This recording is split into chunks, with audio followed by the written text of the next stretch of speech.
Hi friends, welcome to our channel super trade Lakshya. यहाँ बात करेंगे किस तरीके से हम प्लान कर सकते हैं कल के लिए और क्या फ़िलहाल मार्केट का सेटअप दिख रहा है। अगर आप मार्केट को ओवरऑल देखें स्ट्रक्चरली तो काफ़ी कमज़ोर हुआ है लार्जर टाइम फ्रेम पे, लेकिन बीच बीच में एक जो पुल बैक हैं वो भी आ रहे हैं और बहुत स्ट्रॉन्ग पुल बैक भी आ रहे हैं। मतलब कल जो लो से हाई बना था, एक पुल बैक आया था मॉर्निंग में फ्राइडे को, वो पुल बैक भी ऑलमोस्ट 400 पॉइंट से ज़्यादा था। मतलब निफ्टी की बात कर रहा हूँ मैं। तो 400 पॉइंट का मूव आपको इंट्राडे पे मिल रहा है और ये मिल रहा है आपको जब विक्स सिर्फ 14 पे है। 14 विक्स पे आपको इतने बड़े मूवमेंट्स मिल रहे हैं और विक्स जो है वो हाई पे क्लोज हुआ है, लेकिन अभी भी इतना हाई नहीं है जितना पैनिक दिख रहा है। एक इंपॉर्टेंट ऑब्जर्वेशन है looking at the FII data, ये मोस्टली मेरे हिसाब से selling is all because of SEBI, not because of anything because of war. क्योंकि वॉर पहले भी यहाँ पे छिड़ा है तो एक बार रिएक्शन हुआ, उसके बाद में रिएक्शन नहीं हुआ था। जब इन्वेजन की खबर आई और ये सब खबर आई तो हमारा मार्केट रिएक्ट नहीं करता था। तो I feel this is more of a SEBI's action जो है, उसके कारण जो पोजीशन है उसको बैलेंसिंग की जा रही है। क्योंकि नवंबर के बाद बहुत कुछ बदलेगा तो उसके कारण कहाँ पे कौन सी पोजीशन कट करनी है, किस लेवल पे करनी है, वो चल रहा है। क्योंकि लिक्विडिटी भी उनको चाहिए होगी, राइट। क्योंकि हाई वॉल्यूम में जो लोग फ्यूचर्स कैरी करके बैठे हैं, इसी तरीके से बहुत सारे स्टॉक्स में भी इसके कारण बैलेंसिंग आ रही है। इसलिए आपने कुछ इंडेक्सेस में काफ़ी एक वॉलेटाइल मूव आपको दिख रहा है। और यही एक और कारण है जिसके कारण मिड कैप में बहुत ज़्यादा सेलिंग नहीं है। मतलब अगर लार्ज कैप इतने गिर रहे हैं तो मिड कैप तो इससे मतलब 2% की जगह 5% गिरना चाहिए, लेकिन वो नहीं हो रहा है। दूसरी चीज़ है, अगर एफआईआई का डेटा देखेंगे तो उसमें फ्यूचर्स में स्टॉक में इतनी सेलिंग नहीं है, इंडेक्स में सेलिंग है। इसका मतलब है कि इंडेक्स के जो जो इंडेक्स नहीं रहेंगे आगे चल के, उसकी पोजीशन में क्लोजिंग और अनवाइंडिंग हो रही है। बिकॉज क्योंकि लोग अपना अपना पोजीशन एग्जिट करेंगे कि जो इंडेक्स रहने नहीं वाला है उसमें हम क्या करेंगे पोजीशन बना के, और कल को लिक्विडिटी इश्यूज हुए और कौन से लेवल पे हमको मिला निकलने को, तो बिग मनी इज एग्जिटिंग। लेकिन big money is exiting but there will be some people जो शॉर्ट करके गए होंगे वो भी कवर करेंगे। ऐसा नहीं है कि सिर्फ आपका लोग क्लोज कर रहे हैं, ये भी हो सकता है कि कुछ लोग शॉर्ट किए हैं उनको भी कवर करना पड़े। इसीलिए आपकी जो अनवाइंडिंग होती है, शॉर्ट स्क्वीज होता है, बहुत शार्प होता है। तो ये चीज़ आपको देखने को अभी भी मिलेगी। जब बाउंस आएंगे तो बहुत बड़े आएंगे। और जो बाउंस टिकेंगे नहीं, ये एक चीज़ है कि टिकेंगे नहीं, लेकिन वो कितने कहाँ से रिवर्स होंगे ये कहना यहाँ पे मुश्किल होगा। 400 पॉइंट निफ्टी के लिए कौन शॉर्ट करेगा? लोग बोलेंगे यार 200 पॉइंट बाउंस हुआ, चलो शॉर्ट करते हैं, फिर 200 और ऊपर गया। तो ये समस्या रहने वाली है। तो टेक्निकली थोड़ा सा मुश्किल होगा, लेकिन स्विंग्स बड़े आएंगे, ये अभी भी मुझे लग रहा है। अगर हम बात करें निफ्टी की, तो निफ्टी 25,000 पे क्लोजिंग हुई है और 24,908-70 के आसपास एक सपोर्ट है। अगर वो होल्ड कर गया, तो हम फिर से 25,500 की तरफ जा सकते हैं। अगर वो होल्ड नहीं किया तो हम 24,500 की तरफ जा सकते हैं। तो एक डिप आ सकता है, वो डिप आएगा 24,870-900 के आसपास, और फिर वहाँ से बाउंस आ सकता है, जो बाउंस हमको ले जाए 25,400, 25,550 तक। 25,550 फिर से रेजिस्टेंस रहेगा और वहाँ पे सेलिंग आपको देखने को मिलेगी। वो सेलिंग 400-500 पॉइंट की नहीं जैसे अभी हुई थी फ्राइडे को, बस अगर 200 पॉइंट की होके फिर से बाउंस हो जाए तो समझ लेना कि मार्केट स्टेबलाइज होने की कोशिश कर रहा है। लेकिन अगर 24,870-850 एरिया टूट गया तो फिर नीचे हमारे और 500-600 पॉइंट खुल जाएंगे, कोई उसमें डाउट नहीं है, क्योंकि ओवरऑल मेजर स्ट्रक्चर बियरिश है। इसी तरह बैंक निफ्टी की बात करें तो बैंक निफ्टी में जो क्लोजिंग हुई है वो 20 वीक मूविंग एवरेज पे है, जो कि बहुत इंपॉर्टेंट सपोर्ट होता है, जो फ्राइडे का लो भी है। तो ये नॉर्मली होल्ड कर लेता है। तो अगर ये होल्ड करता है तो यहाँ पे भी 52-200 तक एक बाउंस आने में कोई बड़ी बात नहीं होगी। तो ये फिलहाल निफ्टी बैंक निफ्टी के लेवल दिख रहे हैं। और निफ्टी में अगर बाउंस आया तो मैंने बता दिया है, छोटा बाउंस अगर आया तो 25,250-300 ईजी आ सकता है।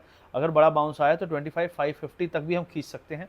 25,550-600 विल बी एरिया जहाँ पे आपको साइड होकर देखना पड़ेगा कि टिकता है नहीं टिकता है। अगर टिक गया तो और 200 पॉइंट है, लेकिन 25,700 एरिया के आसपास से फिर से रिवर्सल आ सकता है डाउन साइड का। मिड कैप में मैंने जैसा कहा कि बहुत ज़्यादा पैनिक नहीं है, बहुत ज़्यादा सेलिंग नहीं है। तो मिड कैप स्मॉल कैप जब तक पैनिक बटन नहीं दबाते तब तक बहुत ज़्यादा मुझे नहीं लगता कि broad based, this is more of a SEBI's जो डिसीजन है, और इसीलिए शायद सेबी थोड़ा टाइम भी ले रहा था इस डिसीजन को लाने में काफ़ी टाइम से। लेकिन ये आया अचानक से और इसके कारण जो अब हम देख रहे हैं रिजल्ट, वो दोनों साइड का मूव आपको देने का पोटेंशियल भी रखता है। यहाँ पे अगर हम बात करें तो कुछ आईटी स्टॉक्स हैं जो बैलेंस करने की कोशिश कर रहे हैं, मैनेज करने की। और फ्राइडे को जो है यूएस मार्केट ने एक जो क्लोजिंग दी है, काफ़ी स्ट्रॉन्ग क्लोजिंग दी है, तो उसका भी असर हमको थोड़ा सपोर्ट मिलेगा। तो अगर ये सेबी के जो ये बैलेंसिंग के कारण जो फॉल है, अगर ये बंद होता है तो for sure we can see a short covering which will be also wild, बहुत स्ट्रॉन्ग शॉर्ट कवरिंग, और 2 से 3 दिन की शॉर्ट कवरिंग भी हमें देखने को मिल सकती है। ये भी एक चीज़ आपको भूलना नहीं है, क्योंकि ये सिर्फ एक डिसीजन और एक रूल के कारण इंस्टेंट एक इम्पैक्ट हमने देखा है। अब इसके अलावा सेक्टर स्पेसिफिक मैं ऐसा नहीं कहूँगा कि कोई, मैंने एक सेक्टर की बात की थी मेटल, जो अच्छा कर सकता है उसने अच्छा किया।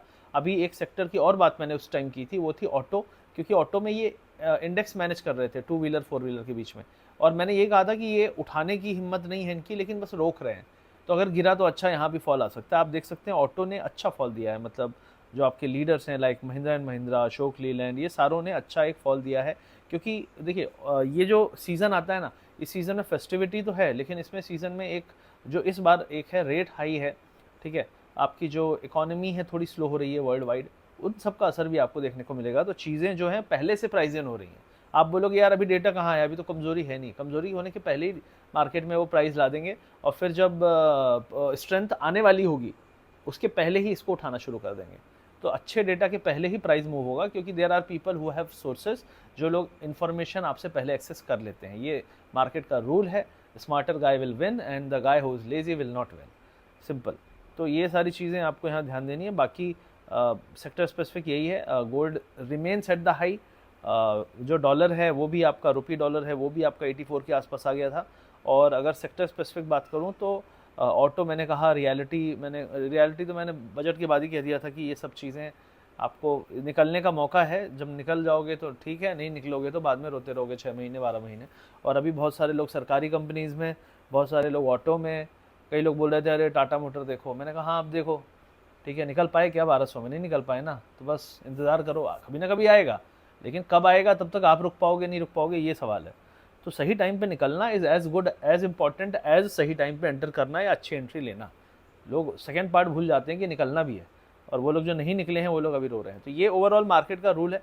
पैनिक हो सकता है कि अर्ली मॉर्निंग थोड़ा बहुत आपको दिखे, गैप अप खुले, फिर नीचे आए, फ्लैट आए, फिर बाउंस मारे, लेकिन ओवरऑल मुझे लगता है कि अगले हफ्ते 1-2 दिन आपको डिप में स्ट्रॉन्ग बाइंग आके ग्रीन क्लोजिंग मिलने के चांसेस हो सकते हैं। क्योंकि जो सेबी का इम्पैक्ट दिखता हुआ जो मुझे दिख रहा था, मोस्टली वो थोड़ा कम हुआ है।